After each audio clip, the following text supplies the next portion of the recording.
Each year, spooky season sees a diverse range of terrifying live-action walkthroughs, also known as scare mazes, open up across UK theme parks. And this year has been no different, with new inventions such as Edge of the Forest at Alton Towers Scarefest and old favourites such as trailers at Thorpe Park terrifying thousands of guests on a daily basis. However, having experienced all the scare maze offerings across the UK's major theme parks this Halloween, those being Blackpool Pleasure Beach, Alton Towers and Thorpe Park, it is safe to say that the quality of experience offered amongst these attractions varies drastically. Don't get me wrong, the unpredictable nature of scare mazes with regards to factors such as group batch sizes, guest behaviour and actor absence rates mean that the overall experience guest to guest can vary significantly. But having experienced many of these attractions multiple times over the years, I can't help but feel that some are far more worth forking out your hard-earned money for than others. Which is why I bring to you today my complete ranking of all the scare mazes on offer across all of the UK's major theme parks. To spice things up a little, rather than simply going through my rankings from worst to best as I've done many times in the past,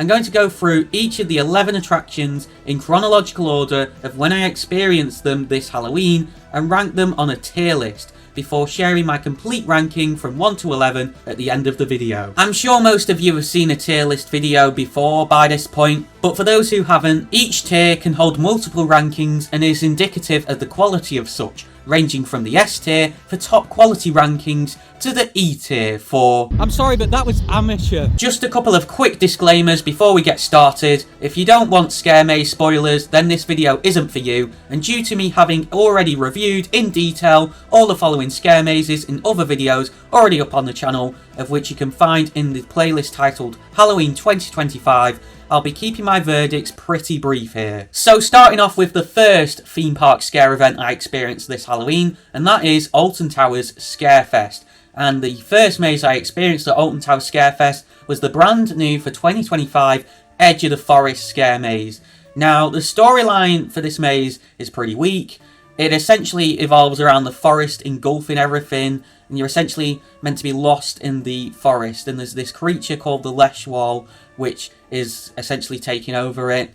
So essentially you have a bunch of repeating rooms. You keep going through this cottage room, you then got this forest scene with a car. You're going through the same scenes again, but they're getting more and more engulfed by the forest. So you're not going around in circles, but the maze gives the illusion that you are, if that makes sense. Now, personally, my opinion of this maze is quite a bit higher than a lot of other people's. A lot of people have said that they haven't got many scares in here, but personally, I got quite a few good jump scares. The actors were getting very close up, they were touching here and there, but what I will say is I actually got to experience this maze twice, once at the front and once at the back, and when I was at the back of the group, I didn't get anywhere near as much scares. The actors were still trying, but I did miss out on some of them, so that definitely puts the experience down in my rankings a little bit. One major letdown of the maze, though, was the finale.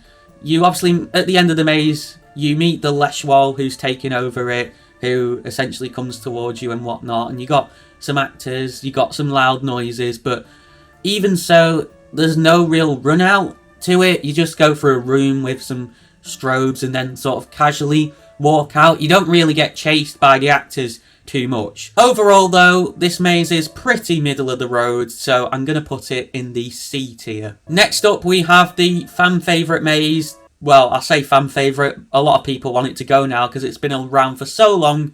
Altonville Mine Tours, Tiny's Revenge. Now, this maze is obviously based in the towers themselves, in the basement, and the storyline surrounds the skin snatchers, who are these people who, well, snatch skin pretty much, they kill people.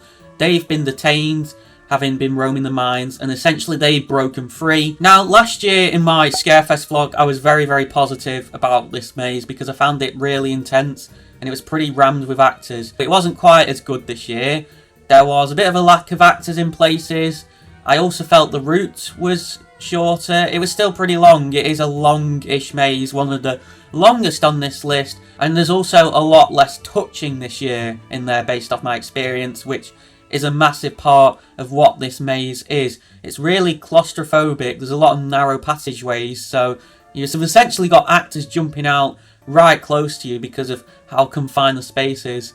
And they use that to their advantage. They touch your hair and stuff, they'll grab your shoulders, which makes the scares really intense. The finale is pretty good though, as you do have a chainsaw finale, which you can't go wrong with. Overall, I still personally really love this maze. As someone who's visually impaired, the hands-on aspect of it is a big one for me. Like, often when actors jump out, if they're too far away, I can't see them very well, and I won't get the scares as much, but because the actors in this one are so close up and they're touching you quite a bit, I find it a really enjoyable experience, so I'm going to put it straight up in the A tier. Next up, we have Compound, which was new to Scarefest last year in 2024, and is obviously based around the Phalanx, who are the organisation that have been brought in to detain the Nemesis creature. Obviously, this maze is all themed around Nemesis and is located near Forbidden Valley, which is obviously the Nemesis area, so to speak. Now, the storyline of this one is that you're being detained by the Phalanx, who, as I just said, are a government military organisation brought in to detain the Nemesis creature. And essentially, this organisation, if you don't know the whole Nemesis backstory, are pretty shady, and you're essentially the people who are outing them. They've been essentially trying to weaponise the Nemesis creature, and because you've been caught out by them, they're not best pleased at all, so they're detaining you in their research facility, and they're preparing to weaponise your DNA. Now, this maze is the most physical of the mazes we've discussed so far, despite all of them having touching elements to them. In this maze, there's lots of grabbing, pushing, and shoving by the actors. They'll be grabbing your shoulders, they'll be forcing you down certain pathways. At the start of the maze, you are forced into these individual pods, so to speak, with one or two other people. You might be kept with your mates who you're going in with, if you're going in with mates, so to speak, but you may well be separated. That is an element of this maze. It's the only free flow maze on this list where there are multiple routes you can take, so actors may be forcing you down certain paths, as I just said, or you can choose your routes as well, but it's essentially a little bit like an actual maze. Now, the free flow element of the maze is advantageous in that it's likely that you'll get separated either completely on your own, or there'll just be one or two of you. You won't be in your complete group of 8+ people like you are in your regular linear maze, so to speak, like Edge of the Forest. So you're much more exposed to the actors and much more vulnerable to the scares. However, on the other hand, it's hard for the actors to manage the flow of guests in these type of mazes a lot of the time, so experiences can vary pretty drastically. There is a chance that you might not see a lot of actors on your run through and might get out very quickly, but on the other hand of that, you might see loads of actors and be in there forever. Now, unfortunately, my experience has been closer to that of the former. Both my experiences, because I did this maze last year as well and done it this year, were pretty short, and I didn't encounter enough actors, in my opinion. And as for the actors I did encounter, I found that a lot of the time they were mainly just directing you, so the scares got a bit repetitive, so they could do to work on the variation of some of the scares. I know they're trying to control the flow of guests, so to speak, to make the experience more enjoyable, but it just meant that sometimes the scares got a bit predictable. Overall, I enjoy Compound more than Edge of the Forest because it's much more intense.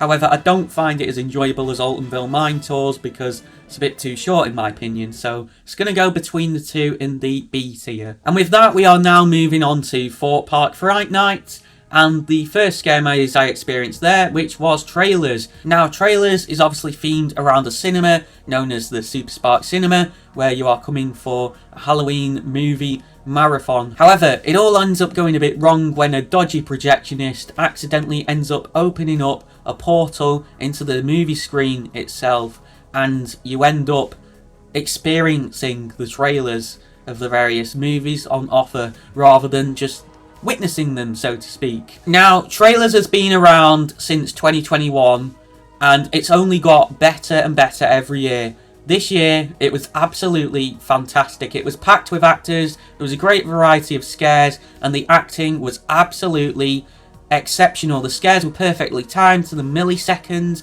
and actors were full of energy. There's no touching in Trailers, unfortunately, but this doesn't matter too much due to the impeccable acting. For example, there'd be moments where a light would flash on right in front of you and the actor would just be there. Even though I'm visually impaired, I could still see the actors because of how good a job they were doing working with the conditions of the maze itself. Don't get me wrong, we were at the very front of the group, which helped, but even people at the back of the group were getting scares. Like, I could hear constant screams throughout the entire experience.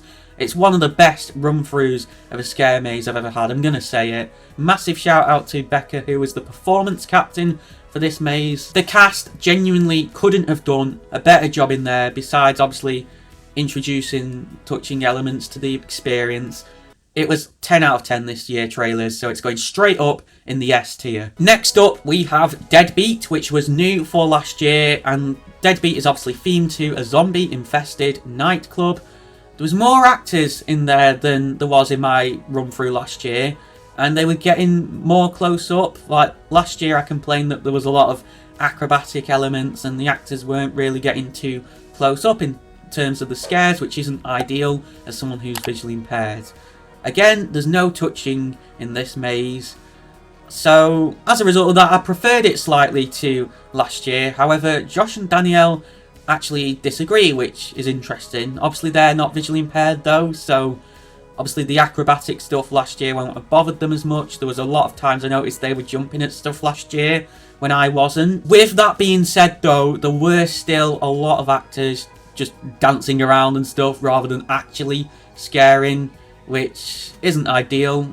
In my opinion, any scare attraction should be designed with the sole intent to scare you. Yes, it should be fun, but if the scares aren't there, it's not a scare attraction really, is it? So yeah, it's definitely not the scariest maze out there. As you can imagine, it's more of a fun scare maze than anything.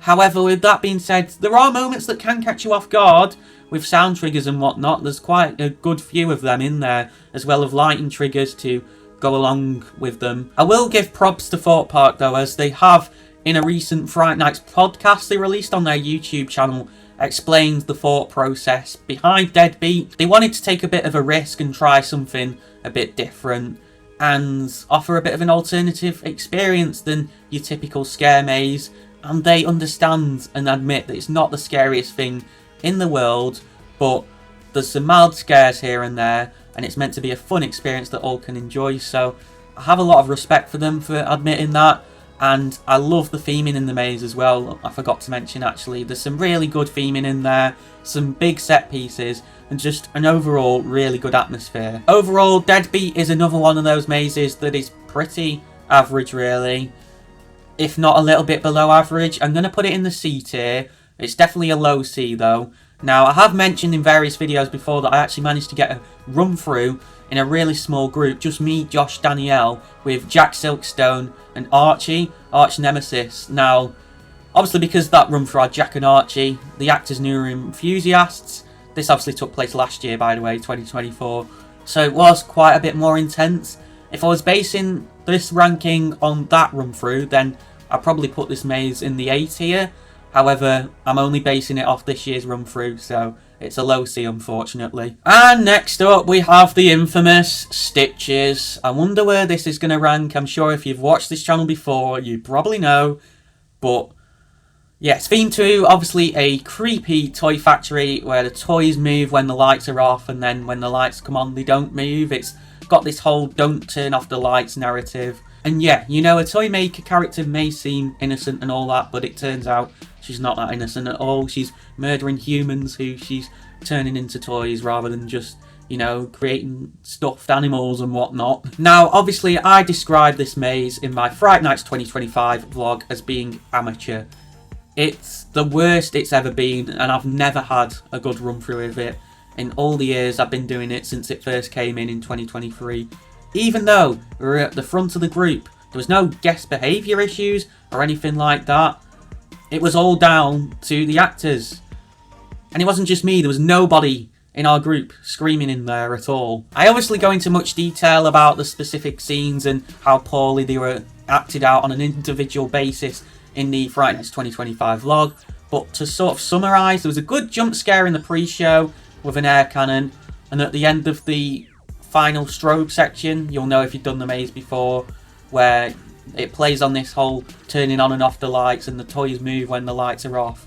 But apart from that, I just got nothing. There was a lack of actors, poor acting quality. I don't know how some of the actors in there messed up the scares as badly as they did. I can only put it down to the fact that they just weren't putting the effort in, they weren't trying. I don't normally like to criticise actors, but it's just so poor, my experience in there. I've got to be honest. Don't get me wrong, the attraction is well themed and has a very creepy, eerie atmosphere. But in a maze like that, you need effective, impactful jump scares to catch guests off guard, and they just weren't there. It's interesting because Mine Tours at Alton Towers actually has a very similar atmosphere, which just goes to show how good Stitches could be if there were more actors and the scares were timed better and they were putting the energy in and they were touching, etc, etc. Because again, they don't touch in that maze at all. But I think that's enough said.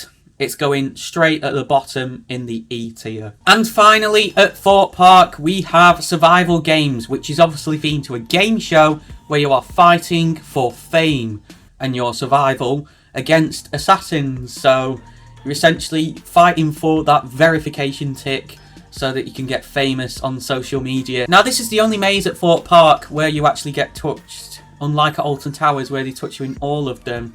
Now, that's still the case this year, but it's had quite a lot of changes, the actual maze itself. Before, it played out very similar to Compound, where it was free flow, which, as I said, is great for splitting up, but can create huge variance in the experience. Yeah, it actually played out really similar to Compound before. You were put in these individual cages, you'd be grabbed by an actor from behind, and then you'd proceed through a bunch of different routes. Now, over the past couple of years, the complaints regarding the variance in experience have obviously been fed back to the park, and as a result, they've made some changes for this year and decided to make it completely linear to help improve the consistency of the experience. Now, unfortunately, what this has actually done is average out things so that all guests get a mediocre experience. No one gets an amazing experience and no one gets an awful experience, when really they ought to have been getting something on the level of those who before got an amazing experience. I think there's probably a couple of reasons why that's the case. Obviously, the actors now have to focus on everyone at once, so the scares aren't as personalised. There's no real way to get isolated anymore unless you really lag behind the group. So the actors can't get as close up as often as they used to and touch you as often as they used to. But with that being said, me and Danielle ended up on our own for most of the maze, and even so, the actors just lacked energy. They could go harder if they wanted to and touch more and stuff, but for whatever reason, they just didn't. I only actually got touched in there by one actor who basically, you know, it was quite a good interaction. The jump scare itself was good, and then I got shoved, but it was really, unfortunately, a bit of a letdown. The chainsaw finale is obviously still there, though, which is always great. I always love a chainsaw finale, but it's not enough to redeem an otherwise mediocre maze when chainsaw finales are pretty common across the scare industry these days. And so, taking all of that into account, I'm going to put this maze in the C tier. I don't actually think it's as good as Edge of the Forest, to be honest, which may shock some of you, but it's definitely better than Deadbeat because, I mean, it has touching in it, it has more intense scares, and it's also longer. I'd actually go as far as to say it's one of the longest mazes on this list. And finally, we have Journey to Hell Freak Nights at Blackpool Pleasure Beach, which I experienced just this last Saturday as of recording. Now, to be clear here, I'm not counting the Alice in Wonderland Down the Rabbit Hole and Ghost Train Vault of Shadows overlays, because those aren't really scare mazes, are they? They're just ride overlays where some of the effects have been updated, some of the sounds and lighting, and you've got some actors in them. But nevertheless, we've got 3 mazes to discuss at this event. First of all, starting off with the Twisted Tunnels. Now, these are located actually in the underground tunnels that run beneath the Pleasure Beach. Now, don't get me wrong, actually being able to go through the tunnels is a great experience in its own right, because it's not something you'd get to do on a day-to-day visit, but we have to judge it as a scare maze, unfortunately, for the purpose of this video, and it's not too great one, unfortunately. Don't get me wrong, I was potentially a bit harsh in the vlog, but it still wasn't a particularly impressive experience, and I'm not sure why Josh and Danielle regarded it so highly. I think they may have a bit of location bias. Obviously, the tunnels are cool to see, as I just said, but it's a scare maze. The reasons I wasn't really a fan of it is because it lacked any sort of story beyond that you're essentially going to see the creatures living in the underground tunnels. You've come on this journey to hell. You've seen some of the creatures above ground level who aren't all too friendly, and you're going to see the ones underground who are sort of even more vicious, as you will. Now, the maze did have some good jump scares in places. You know, you'd have your banging metal against metal, gravedigger type scares where you'd have a spade and they'd be running it across some railings and across the floor. But a lot of the actors were just running around, making noises and not really getting up in your face or doing any impact scares or anything. They were just acting out these random scenes, and none of it flowed very cohesively. They were also swearing at times. I don't know why they do that at Journey to Hell, but in all the scare attractions here, they be effing and jeffing and stuff for shock value, and that just doesn't add to it at all. It's not scary or anything. If anything, it makes the event less scary because, you know, they're saying the kind of language you, I don't know, say to your friends about something rather than the kind of language a scare actor would say, if that makes any sense. The maze isn't accessible at all. There's stairs everywhere, and there was some health and safety issues in there because some of the scares the actors were performed while you were walking up and down stairs. Like, I always thought there was this rule in the scare industry where you're not allowed to perform scares on the stairs, but this didn't seem to apply here, and it's quite dangerous because, you know, you scare someone on the stairs, they could fall down the stairs and hurt themselves. Overall, the experience was possibly slightly scarier than Deadbeat, but as the park market everything in Journey to Hell as a terrifying experience, it just didn't deliver on that, and I'm less forgiving. At least Thorpe admits that Deadbeat isn't meant to be too scary, and the theming's better in Deadbeat overall. It's more cohesive as an overall experience. In my eyes, it's better. I think overall, I'm going to put Twisted Tunnels. I mean, it's better than Stitches, not as good as Deadbeat, so I'll probably put it in the D tier. Next, we are moving on to the Abyss. Now, it might be slightly controversial. I know that I'm classing this as a separate maze. You'll understand why if you've done Journeys to Hell or watched any vlogs, but it's essentially tagged onto the end of the Tunnels maze that I essentially just discussed. However, the park markets it as a separate individual maze, so as a result of that, I'm going to count it as one. And oh boy, it's the worst scare maze I've ever experienced. There's no story again. It was supposed to be related to Evictus, but I didn't understand how any of this maze related to Evictus. All you essentially did in this maze was traverse through the trough of around about a quarter of the River Caves dark ride, which has obviously been closed since the start of 2024 and is undergoing a reimagining project. I say reimagining, they've done absolutely sod all in there so far. All the old dinosaur theming and that is still there. And yeah, okay, as an individual experience, walking through the River Caves trough is a very unique and cool thing to do. But as I have said before, this is a scare event. I don't really care if I'm getting to do things at the Pleasure Beach that I wouldn't normally get to do. All I'm really focused on at a Halloween event is if I'm getting scared or not. If I'm not getting scared, I'm not going to be satisfied. And there was just no scares in there whatsoever. Again, it was just actors running around making random noises. It wasn't accessible. You had to crouch down through the entire thing, so you couldn't see any of the theming really or anything. And that included while stepping down some steps into the trough. Honestly, I really struggled. There was one point in that maze where I was thinking, I am going to like bump into something or really trip up here, because obviously I'm visually impaired, I couldn't see a thing. Danielle's having to like go single file directing me. It just wasn't enjoyable in the slightest. And so it's going straight at the bottom of the list. In the E tier, it's worse than Stitches. Obviously I said it's the worst maze I've ever done. Yeah. I don't think this maze is ever going to come back because I think they'll be too far into the reimagining to have it come back next year, and I'm glad it's not going to come back. Next up, we are on to the Cabinet of Curiosities, which is obviously located in the Impossible Mirror Maze at Pleasure Beach. They closed the maze at the start of October to obviously start construction on this scare attraction. Again, there's no cohesive story in this maze. It's very minimal in terms of theming. Like, they just have some stuff hanging down and that. Yeah, it's very B&M bargains in terms of the theming. It's the most budget of the Journey to Hell mazes that they do. There's only a couple of jump scares in there, which we were at the front of the group as well. So if we're at the back of the group, like we were in tunnels, we probably wouldn't have even got them, possibly. I'm not sure for sure, but it definitely helped in terms of the enjoyment that we're at the front. There was a lot of actor-led scenes in there where you'd stop and have some actor dialogue, and they didn't make any sense. So there wasn't much room for scares in there. If you've ever done Impossible before, if you've done this maze or done it regularly, you'll know that it's not very long. And again, there was swearing left, right and centre for shock value, especially at the end of the maze. They were basically telling you to get out and calling you loads of rude words. They weren't chasing you out even, they were just swearing at you. It was really, really unprofessional.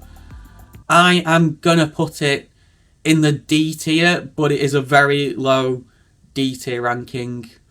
The only reason it's slightly better than Stitches is because I got 1 or 2 extra jump scares. It may be generous of me to put it in D, to be honest, but there we have it. Okay, I kind of lied at the start of the video because I haven't actually experienced this maze this Halloween, but I'm going to include it anyway because it's located in the casino building outside the park, and you can get a combi ticket, pay a bit extra, that includes it as part of Journey to Hell. Plus, to my knowledge, it hasn't had many changes since I last experienced it in 2024. But yes, we are going to be ranking the legendary Pasaje del Terror. Now, Pasaje is actually advertised as the UK's longest running scare attraction, and it opened way back in 1998. Now, this maze has no real story, but the theming kind of tells the story itself. It's very similar to trailers in that it's a mashup maze, in this case, of scenes focused around different popular horror films and horror literature. Now, I know I've been critical of mazes with no story, but this is kind of a unique case, and because the scenes in the maze flow very cohesively, it features characters that will be very well known to a lot of guests who are going through. They can kind of get away with it. What's great is the maze is updated over time to reflect what's current while still preserving all-time classic favourites, so to speak. It's a very strong maze. This is due to highly detailed sets. It's probably the best themed maze on this list, to be honest. And it also has a variety of scares utilising both sight and sounds. A lot of mazes don't use sound enough, but Pasaje does it really well. You've got similar scares really to what we had in the tunnels, with the grave digger type characters banging metal against metal, a metal spade against metal fences and whatnot, but it's definitely done better here. And beyond that, the variety of soundtracks and ambient audio throughout perfectly complement the atmosphere of each scene. What's interesting is that the scares are a lot more choreographed than in a lot of other mazes. The actors always seem to know where they need to be. Now, don't get me wrong, this can mean that some of the scares are quite predictable on repeat run-throughs. However, it ensures everyone gets a consistent run-through. And consistency, as I've sort of touched on already in this video, is really hard to achieve in scare mazes. The consistency is also helped by the fact that they send groups through less frequently than a lot of other mazes. Like, they leave it a good 5 minutes between groups, which I know isn't logistically possible at a lot of scare attractions at Halloween events because of the high demand, but with this being a year-round attraction, their visitation is obviously spread out over a much larger time, therefore they have the ability to do that. And also sending smaller batch sizes than a lot of other attractions as well. They'll usually only send groups of 6 to 8 people through at once, as opposed to a lot of other attractions that we've covered on this list that'll send as many as 13, even more than that through sometimes. The only real improvement that Pasaje could make is to have more close-up scares. A lot of the actors do scare from quite a distance rather than getting up in your face, which isn't ideal for me being visually impaired, as I touched on before.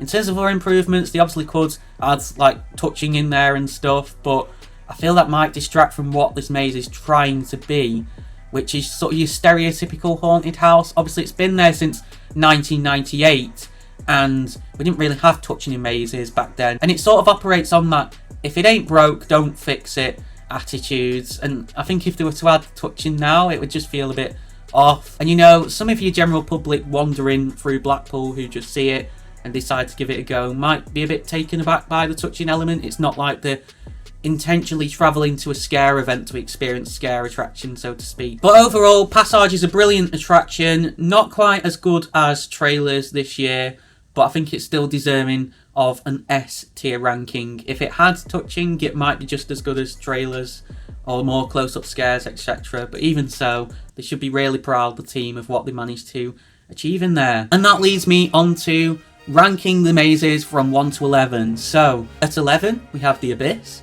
At 10, we have Stitches. At 9, we have Cabinet of Curiosities. At 8, we have Twisted Tunnels. At 7, we have Deadbeat. At 6, we have Survival Games. At 5, we have Edge of the Forest. At 4, we have Compound. At 3, we have Altonville Mine Tour's Tiny's Revenge. At 2, we have Pasaje del Terror. And at 1, the best scare maze of Halloween 2025 at a UK theme park, we have Trailers. Scarefest was the most consistent event in terms of quality, with maze quality being average to good. The event mainly suffers from a lack of actors, and I understand it's hard to recruit actors due to Alton Towers' rural location, but the actors who you do encounter almost always put on a top quality performance. There's nothing there that is particularly exceptional or that will blow you away, however you'll still get some intense scares. Fright Nights was the most polarised event in terms of its quality.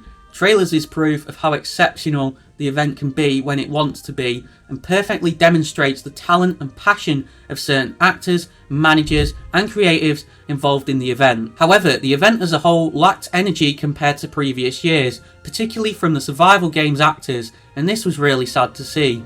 As for Stitches, I've said everything there is to say about this attraction already, but I cannot believe that I witnessed such a poor quality performance from an event that has such a proud history of being regarded as top tier in the UK theme park scare industry. Journey to Hell Fright Nights is by far the weakest of the major Halloween events, almost exclusively taking up the bottom of the list. Unfortunately, I don't believe Blackpool Pleasure Beach understand, care, or are financially capable of creating a highly immersive scare experience, with the event being very low budget and to some degree unprofessional. The park describe it as a terrifying experience-led event, when in actual fact, for the most part, it isn't remotely scary and has a greater reliance on shock factor, thanks to the significant use of strong language and theatrical elements that come off as weird rather than creepy. To make matters worse, Journey to Hell is the only event featured on this list that takes place out of regular park hours and requires a single separate ticket to enter. You can't pay for mazes individually, you either experience all or nothing.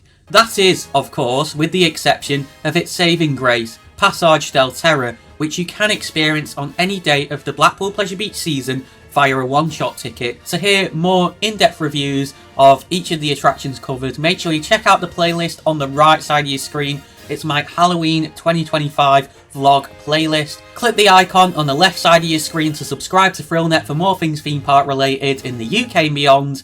I'm Ben, you've been watching ThrillNet, and I'll catch you again soon.